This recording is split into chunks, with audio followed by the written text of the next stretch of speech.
Hi, so here we are today sitting in Bristol, a little bit of a change of venue. It's been an interesting couple of days while we've been here. Just to say really, things don't always work out the way you think they're going to, and that's not always a bad thing either. We came here to attend a conference that was held by Colston Research. So it's about PTSD Symposium, which of course is the field in which we work. So we came with some really good intentions and of going and attending all the 2 days and finding out various things that we're really interested in. We're looking into the possibilities of carrying out our own research study next year or the following year while we're in Bosnia again. We're in a bar at the moment, you can probably hear that noise. Sorry, and I have to say this is water that I'm drinking at the moment. However, yeah, so we went along with great interest to the conference, or symposium rather. We came with the idea of looking for ideas and really understand a deeper understanding of how we might carry out our own study, to understand the whys and wherefores, to look at what's new, what new innovations there are, what's current, is there anything that we need to know that we don't already know, and also with looking at potential people that we might want to work with in the future. So we know that what we're doing is very exciting and quite groundbreaking, and this symposium was advertised as new research and new ways to work with PTSD. So we thought that's great, but I think we hadn't really realised that it's sort of connected to Bristol University, and it is funded by a pharmaceutical company. So it didn't quite turn out to be the advancement in the areas that we thought it was going to be. And that was very interesting, actually, in what that kind of highlighted and brought up for us. Yeah, really, really made us think. So, as you can imagine, where the funding lay and where that particular interest, not all, but most of the speakers, and certainly all of the poster presentations that we saw on the first day were aimed at finding molecular changes and looking at that side of things and looking at how there may be new chemical interventions to help people with PTSD, with a symptoms of PTSD, and even in some cases they talk about prevention. And all of the poster presentations also involved experimentation using mice and rats, which is something that we don't really agree with either. And certainly our experience in Bosnia and with individual clients in the UK has been that it's not necessary to have new interventions, new chemical interventions, and actually far from it.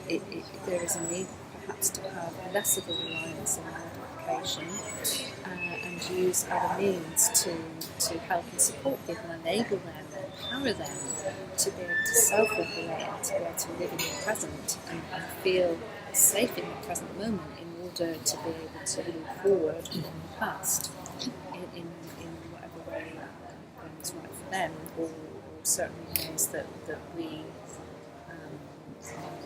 have been using in Bosnia and with other people in the UK as well. I think what it highlighted for me is that how much money still is being spent, or how much focus is still being put into the concept that the body is a machine and a mechanism that breaks down. So, although it could be quite helpful to us that people have looked at what happens on a cellular level and during the symptoms of PTSD and related issues, that's quite interesting to see that information. But at the same time, to use that information to try to develop interventions that are purely focusing on that chemical level, purely focusing on that machine that is broken, or that machine that we intervene with to fix, and almost ruling out the individual's need to self-regulate, to be responsible, to have ownership over their own health again. And the thing is, we know from experience, we know because we're specialists in this area, and from the work that we've done, how what we're doing works, how holistically it works. And we're talking holistically in addressing all of the needs that the people need, all of those aspects, the biopsychosocial balance for the community and the individual. And I think for me it was really, I was quite surprised, I don't know why, but I was quite surprised that people with good intention are not viewing that kind of holistic approach, not viewing all of the needs of the individuals, and just breaking it back down to that chemical function, or that one aspect of the biology, not looking at the biointelligence, not looking at our biopsychointelligence of how we keep ourselves safe and how we respond to danger. So it's great to have evidence that draws conclusions about how early trauma creates somebody who is going to be more hypervigilant and more responsive to traumatic events in the future. I mean, we don't need to test animals and to test rats and mice to figure that out. So although it's interesting to see what's happening on a cellular level when we observe that, at the same time, it's kind of divorcing the body from all of the needs of the individual again. And I think we both came away initially unspoken, initially not voicing what we wanted to say, just kind of absorbing it and reflecting, and to find that we're both on the same page here, that we both see where we're at as quite in advance of what we were seeing, was great actually for me. It was very enlightening and very quite exciting actually. So it's been quite a springboard. Really. And in contrast to, I recently went to another conference about post-traumatic stress, and that one was run by the University of Lancaster. Sorry, apologies to the university, and I'll get your name wrong, but I just want to say it was very different, and that was really it was about working with people in the forces. And really there's a shared experience from the UK and from the States as well, the United States and working with veterans and with acting servicemen and women. And there seemed to be a very strong desire to look at new innovations in ways of supporting, helping people for both prevention and recovery from post-traumatic stress that did not involve new drug-related interventions. There was reference in one or two cases to that, but mostly it was about looking at the other means and other ways, and it was really exciting and interesting to hear that. But as Sam said, it's not been a lost cause coming here, and we actually didn't stay for the whole 2 days because we looked at what else was coming up, the speakers, and although we respect and we understand that there are people with a great deal of experience in their own field who were speaking and presenting there, they were coming from a very different model to the one that we are on, than our approaches. And with the experience that we have now, we feel that actually we do have something to offer, and we want to go away and look at doing our own studies and looking at who else has done studies in similar veins as well, and perhaps bringing something together there. But it's been a very interesting today, and it's really clarified things for us about where we're going, what we're doing, and how we do it. Yeah, how we do it. I think once I might have wanted to get validation and to stand up and say something and argue our point and say, look, are you not aware?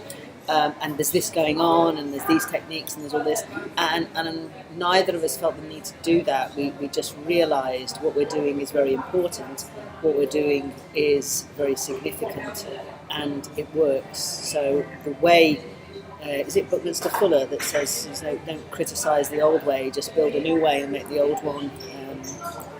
Whatever it is. So I think we have to do that. Yeah, and we've used this time that it's been like a gift of time together because we live on opposite sides of the country almost. So it's been gifted this extra time so we can really work and do some more planning and looking at how we're going to be working when we return to continue the Heart Resilience project next year and continue and extend it actually.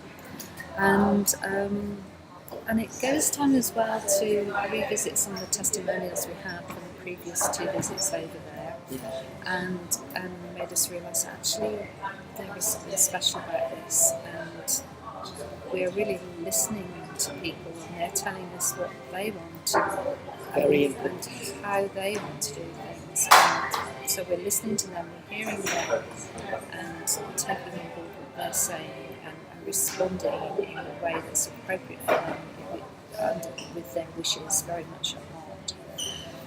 And that's really what I want to say. We're going to carry on doing all the same, and it may well that it changes a little bit in the future as things evolve and as they develop. It's going to change to meet the needs of the people that we're working with, whoever and wherever they are.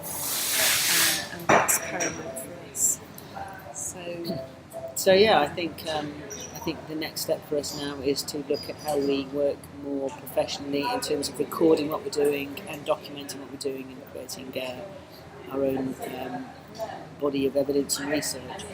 And like I say, creating this new model and showing people how it works. So anything that you can do to help would be greatly appreciated. Thank you to all those people that have been supporting us, and we'll keep you informed of the next steps and what we're doing, and we hope you'll come along for the journey and be there with us. So thank you for all your help. Thank you. Remember, you can look us up also on Facebook, and we do have a Twitter account as well, but Facebook is generally more active at the moment, and that's because technically Challenge really is looking after them both right now.